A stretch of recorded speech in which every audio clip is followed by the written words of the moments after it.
Today is a hard-hitting video, a subject that I have had much experience in.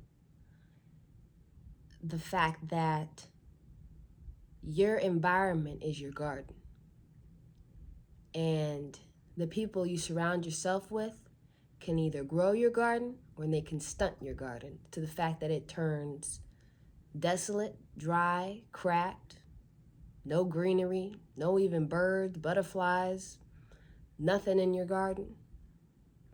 And you have to realize that the people that you surround yourself with, that I personally had to realize during COVID, can either push you forward or they can hold you back. And in some ways, unfortunately, some of those people secretly, even praying on your downfall, secretly wishing that you stay stuck. And the people around you matter so much because you become like the people you spend most of your time with. They say what you are who you associate with. Their habits, their mindset, their energy, all of it influences you. And negative people who you surround yourself with potentially can drain your motivation and confidence. Being around the wrong crowd can make you second guess yourself, because I did when I was. Your happiness and success depends on your environment. That's just it. It depends on your environment. If you want to grow, you need to surround yourself with the right people who want to see you grow and also have those same goals and aspirations and dreams.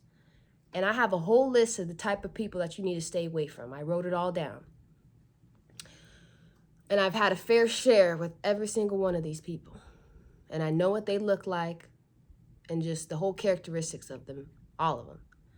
The constant complainer, the pessimist, people that want to drain your energy by focus on problems rather than solution or even opportunities in your dreams, always finding something negative to say and keep you in a cycle of negativity. They will talk doubt into your dreams if you allow them. The pessimists, they see the danger in every opportunity. When I was starting to figure out my purpose, my path, my calling on my life, and started walking in it, I started really noticing the people who were supporting me and those who were not. The constant complaining, the pessimists. I started noticing that the people I was associating with really didn't have my best interest at heart. And they will kill your dream. That goes into the second one, the dream killers. They will laugh at your goals or tell you they're unrealistic. They will make you doubt your abilities and continue to play small to make them feel comfortable in staying stagnant because they don't have any dreams and aspirations. How dare you have big dreams and aspirations when you know that's not what we do. This group, this environment that you're in, we don't have big goals and dreams. We don't try to, in a sense, they think that you're one-upping them because you actually have a purpose or you have a calling on your life. They will project their own fears onto you because they're scared to make a decision. They're saying, how dare you make it when I'm scared to do it? Or they think that potentially they might have even failed in the past and they say, well, I failed at doing this, having a business or getting into a big career, being a singer, being a musician, anything that you want to do. I failed at it, so you have to as well because you can't be successful. And it let me know that if I didn't fail, if I didn't give up, I could have success at it too. People that want to see you good, but just not as good as them. Then that plays into fake supporters, pretending to be happy for you, but secretly, and unfortunately, could even be praying that you fail. Had my fair share of that too. They only show up when you need something. They always give backhanded compliments or subtle jabs, subtle little microaggressions, and you're like, there's a little hidden intention or a hidden motive or a hidden thought in there when specifically people say certain things. You're like, I don't know if that was too genuine or really came from the heart. You get those your intuition, your gut, your heart starts speaking to you. And stay away from the drama magnets, people that are always involved in gossip, chaos, unnecessary problems. They waste your time with their issues instead of focusing on growth. and they bring negativity and stress into your life. That's all they do. They're another one of the people that just want to keep you where you are because you're entertained with the gossip and the drama that you're not focusing on walking in your true purpose in life, and you're getting distracted. Be careful of the energy vampires. Always taken but never given. Drain you of your emotional and mental energy. Makes everything about them, leaving no space for your thoughts, your opinions, your needs, your wants, anything that you have to say. They don't care about. It's all about them. And I have had my fair share with the energy vampires. The moments where you're around someone for all day, or you happen to see someone and you start talking to them, and as soon as you walk away from the conversation, you feel drained. As soon as you get home, you feel like depleted. You feel as though you need to recharge because there was no reciprocity whatsoever in the whole conversation. It was just draining them, sapping and feeding off your energy just to appreciate or elevate themselves, and not giving any reciprocity or reciprocation is what I'm trying to say. Reciprocation at all. Also, stay away from the unmotivated, stagnant people. I've had my fair share of this too. People who have no ambition, people who discourage you from chasing yours, your dreams, your goals, your aspirations. People who don't want to see you grow, and then have the nerve to get mad at you because you want to grow.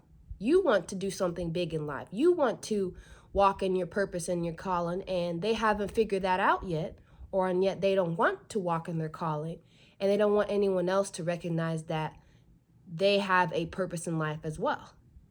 And they will pull you into bad habits and complacency, thinking that this life is all that it is. Oh, I don't need nothing else from my life, or I'm okay where I'm at for right now, because they will plant those seeds into your head. And I actually have a personal experience a while ago. I have a lot of experiences that I'll talk about eventually in many upcoming YouTube videos, but my mom ran into someone that I used to hang around when I was younger. I was probably middle school age, 10 years old. Hadn't seen this person in years. So this friend greeted my mom, and they started talking. My mom was being very genuine. My mom asked her how she's doing, and vice versa. Asked my mom how they were doing, that kind of small talk. And my mom noticed, that something was off. She could tell. She felt like this friend wasn't genuine, because this friend asked my mom a question about me and said, "How's your daughter doing?" And my mom could tell something was off because it was out of obligation. It wasn't out of genuineness. She could tell the question, the whole conversation, when it shifted to me, she could care less about.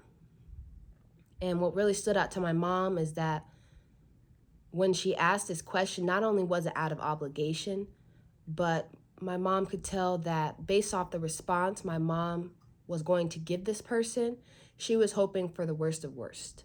She was hoping that something bad happened to me, or that, I don't know, the worst of the worst, that, who knows, just, I don't know what she was expecting, but it wasn't good whatsoever. And the strangest part is that I hadn't spoken to this person, like I said, since I was young, like 10 years old, middle school age, haven't spoken to this person. Mind you, we don't live close together. She lives about an hour or two away from me, so I barely get to speak to her. And I thought, in my mind, everything was okay. I never had any ill intentions, hidden motives, nothing. I thought we were okay. I thought we were, friends in a way that maybe I don't need to talk to you all the time, but, we can still pick up from where we left off.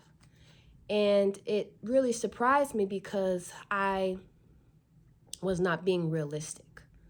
I was looking at the potential in people, not the reality in people, and realizing that not everybody has your best interest at heart. Not everybody wants to see you succeed. Not everybody wants you to be blessed. Not everybody wants good things to happen to you.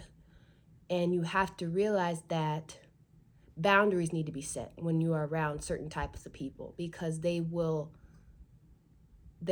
want the worst for you, and because of that, you have to cut people off. I'm sorry.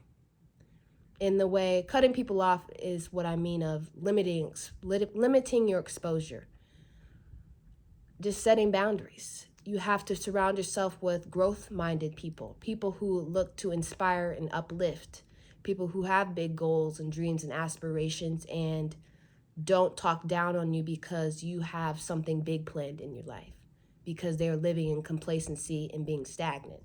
You have to focus on your own path. Don't let negative people distract you from your goals, because they will. They will try. They will try, because there is no, when you're building something great and you're building something big and you have a huge calling on your life, you're going to be tested. It's just how it is. You're going to be tested in a way that people don't want you to succeed and become the person that they even see in your potential. You may not see your potential, but other people do, but they don't want you to figure that out and find it within yourself. And I think this is something that a lot of people have a hard time with. It's okay to outgrow people. It's okay that some relationships are only for a season, not a lifetime. That's perfectly fine. There is no set date or set time stamp of how long friendships, relationships with your friends, family, anyone has to be. They don't have to be for a lifetime. They can be for a season. And then you can outgrow those people, and that's perfectly fine. I don't know who came up with that rule that you can't have people in your life. You have to have people in your life forever, because that's not true. Everybody serves a purpose. Some last a long time, some last a short time. Some teach you a lesson. Some teach you are in your life for a reason. Some people are in your life forever. It's just how it is. But you have to decide, who are you going to let into your environment? Who are you going to let into your garden? Because the people around you will stifle your growth. And you have to identify the people who you want in your life. Are they long-term or are they short-term? Do they have good intention? Do they not have good intentions? Because you are who you surround yourself with. And they will either uplift you, or they will keep you stagnant, and even potentially even keep you resentful because you allowed these people to influence your decisions in your life. So it's very, very important that you evaluate your garden. You evaluate your relationships with people in your life, because it could be detrimental to you. And I don't want it to be. I want your life to be successful. I want you to have many blessings. But you have to be specific and careful about the people who you hang around. And I think that's just a lesson for all of us that we all need, just to be careful. Just be careful. I'm not saying cut off everybody, but just be careful.